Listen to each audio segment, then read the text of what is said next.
अभी हम प्रयागराज की धरती महाकुंभ मेले में हैं। तो यहाँ पे तीर्थों को राजा भी प्रयागराज को बोलते हैं। तो अभी उस तीर्थों के राजा जहाँ महाकुंभ मेला लगा हुआ है, अभी वहाँ पे श्री बाबा भजले रामदास नगर खालसा के श्री महामंडलेश्वर श्री महंत रामेश्वर दास जी हैं। हम उनसे बातें करें। पहले तो महंत जी आपका बहुत बहुत स्वागत है। महाराज जी एक बात बताइए, सबसे पहले अभी हमने देखा है और ऐसे में बहुत संत महात्माओं से मिले जो लोग खुद नहीं करके दूसरे से काम करवाते हैं, तो आप ज्यादातर खुद करते हैं, इसका क्या कारण है? इसका कारण तो बस यही है कि भाई हमें तो भगवान इसके जो प्राणी रूप है उसकी सेवा करनी है। भगवान के रूप हैं सारे, चाहे छोटा हो चाहे बड़ा हो, कोई कैसा भी हो, ये सब भगवान के रूप हैं। तो हमें स्वयं भी सेवा करनी चाहिए, दूसरों से सेवा नहीं लेनी चाहिए।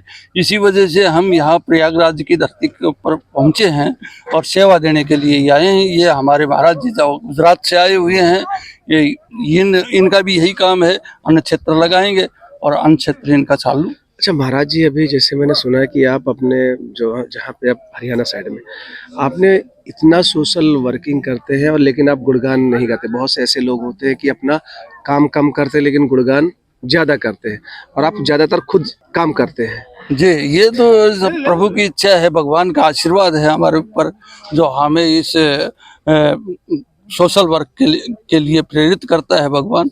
और हमारे जो भगवान इष्ट जो भगवान श्री हनुमान जी महाराज हैं, उनकी प्रेरणा के आधार पर वो जैसा चलाते हैं वैसा हम करते हैं। तो अभी तक आपने अपने हरियाणा साइड में क्या क्या, जैसे स्कूल है, कॉलेज है? जी, जैसे हमारे जो गांव है सिद्धरावली के अंदर हमने 2 वाटिका बनाई। वाटिका जिसमें कोई भी आओ, शादी करो और निःशुल्क रूप से वापस जाओ अपना। अच्छा। तो कोई शुल्क नहीं है उसका।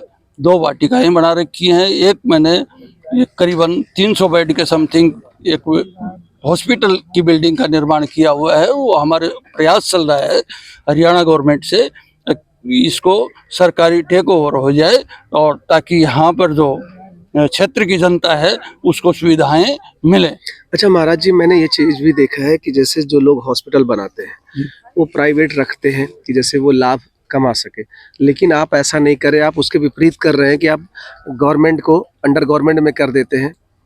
जी, वो उसमें तो यही है कि हमारा कोई पैसा कमाने का काम थोड़ी है। हम तो साधु संत हैं, हमें तो मतलब कि जन की सेवा करनी है, लोगों की सेवा करनी है। वो सेवा के पर्पज के आधार पर हमने बिल्डिंग बनाकर सरकार को सौंपने के लिए सोच रहे हैं कि भाई सरकार से बातचीत चल रही है, आश्वासन मिला हुआ है हमें। और फिर जो उड़िया और जैतपुर जो स्थान है, मेन जो हमारा बड़ी गद्दी जो है वो उड़िया जैतपुर स्थान है। वहाँ भी मैंने एक 50 कमरों का महिला महाविद्यालय के नाम से बनाया हुआ है, बिल्डिंग बनाई हुई है। बैरवा जी जो हमारे उप डिप्टी सीएम हैं, उनसे मेरी 1-2 बार मुलाकात हुई है। उन्होंने पूर्ण रूप से आश्वासन दिया है कि इसको हम आपका बड़ा सराहनीय कार्य है और इसको हम जनसेवा के लिए सरकार से टेक ओवर करके और उचित शिक्षा दीक्षा देंगे। अच्छा महाराज जी, अभी हमारी बातचीत हो रही थी पीछे से, तो एक चीज और पता चला कि जैसे आप वृंदावन गए थे जी, तो वहाँ के गोपाल नंद को आपको अच्छा लगा, तो ऐसे ये क्या कारण है थोड़ा, क्योंकि हर मंदिर में आपने ऐसे रखवाना चालू किया आपने? नहीं, गोपाल जी की तो हमारी पूजा है जी, इष्ट देव है ये हमारे। राधा कृष्ण हुए, श्री राम जी भगवान हुए, तो गोपाल भगवान ही हैं।